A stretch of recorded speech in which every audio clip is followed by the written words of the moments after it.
이제 기본조사 8단원 딱 절반을 넘었어요. 정석이 총 15단원이더라고요.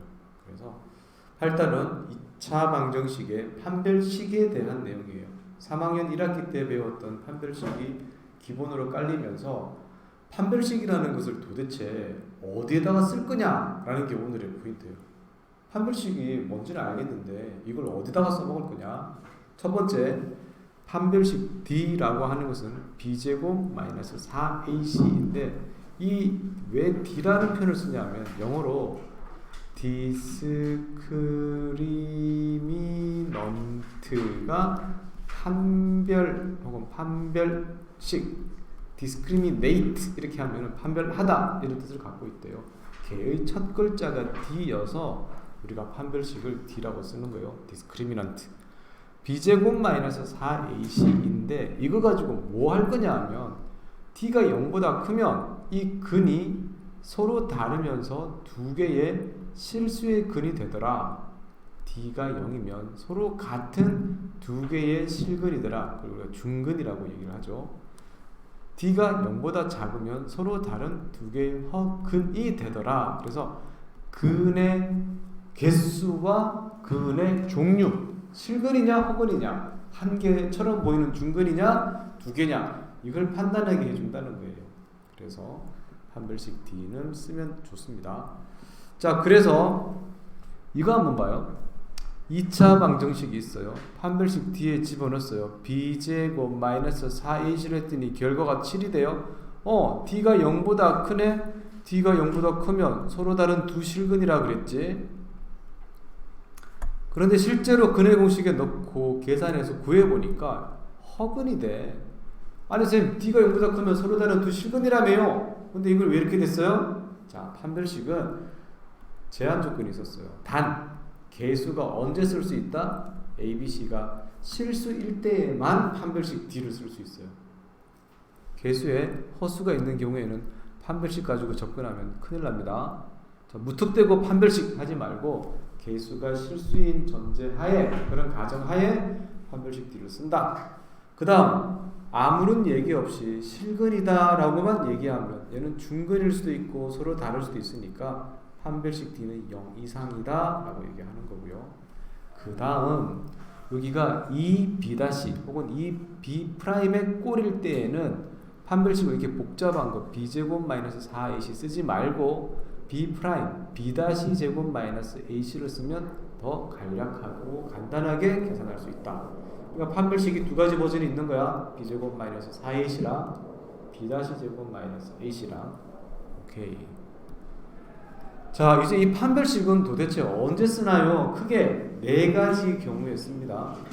곡선과 직선 혹은 곡선과 곡선 사이의 관계를 알아보는데 쓰는데 이건 언제 쓸 거냐 하면 수하의 도형의 방정식 파트에서 그때 활용을 하게 됩니다. 미리 한번 얘기를 해주는 거예요.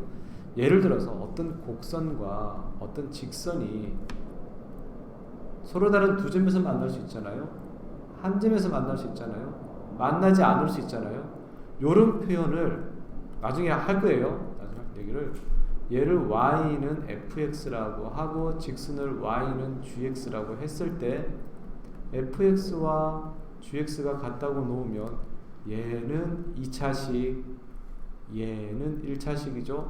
그럼 넘어가면 fx 빼기 gx는 0이 되는데 이 식은 x에 대한 몇 차식이 되죠? 2차식이 되면서 2차 방정식이 되는 거예요. 자, 이때 얘의 판별식 D가 0보다 크다면 서로 다른 두 실근을 가지니까 교점이 두 개가 나와요. 얘가 0이라면 중근, 접하게 되는 거예요. 얘가 0보다 작다면 실수의 근이 없어요. 그래서 교점이 없어. 만나지 않는다. 이런 이야기를 할 때 곡선과 곡선도 마찬가지예요. 어떤 곡선과 어떤 곡선 이것도 똑같아요. 그때 판별식 D라고 하는 개념을 쓴다라는 걸 미리 한번 알려줬어요. 그 다음 판별식이라는 걸 가지고 최대 최소라고 하는 문제를 풀 때에도 쓰기도 하더라. 이것도 나중에 할 거예요. 우리가 2차 함수에서 최대 최소, 요거는 9단원 10단원 쪽에서 나올 거예요. 2차 함수의 최대 최소를 하는데 판별식이라고 하는 개념이 우리가 사용이 돼요. 근데 주로 오늘 연습할 거는 뭐냐 하면 실수 조건이 주어졌어. 그러면 판별식 D를 써라. 문제 바로 볼까요? x제곱 y제곱 마이너스 2x 더하기 4y는 5. 이거 처음 보는 거죠. 지금까지는 우리가 이런 게 없었어요. 얘가 실수 xy를 가진대요. 실수 xy를 가진대. 그래?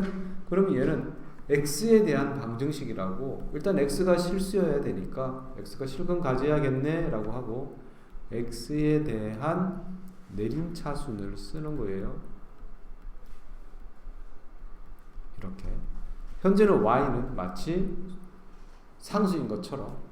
자, x가 실근 가져야 되네? 그러면 판별식 D, 4분의 D B-제곱 마이너스 AC 가 0 이상이어야 되죠. 여기를 딱 정리하고 보니까 y제곱 플러스 마이너스 y제곱 마이너스 4y 마이너스 4는 0 이상, 마이너스를 이쪽으로 보내면 이렇게 바뀌죠. 얘가 y 마이너스 2의 제곱이 0 이하가 돼요. 자, y가 실수인데 실수를 제곱했을 때 음수가 될 수는 없으니까 0이 될 수밖에 없겠죠? 그래서 y 값은 뭐예요? y가 2인 거예요. y에 2 집어넣고 나면 우리가 x를 구할 수가 있겠죠. 이럴 때 실수 조건이 나오면 일단 그래? 어떤 문자에 대한 방정식을 만들어 놓고 실근 가져야 되겠네. 판별식 D가 0 이상이어야 되겠네. 하고 정리하고 보니까 이런 식의 문제, 실근을 구할 수 있는 방법이 있더라. 자, 오늘 첫 번째 판별식은 실수 조건에서 쓴다가 1번. 자, 두 번째. 다음 이 2차식이 완전 제곱식이래. 완전 제곱식이라면 얘가 는 0이라고 한다면 중근을 가져야 되겠죠? 중근 가지겠죠? 그럼 여기 판별식 D가 뭐가 돼야 되겠죠? 0. 그럼 B-의 제곱 마이너스 AC가 0. K제곱은 16. 그래서 K는 플러스 마이너스 4. 이렇게. 어떤 식이 완전 제곱식이다라고 하면 얘를 는 0으로 했을 때 완전 제곱식이면 중근을 갖게 되거든요. 그럼 판별식 D는 0이죠. 이럴 때 쓴다는 거예요.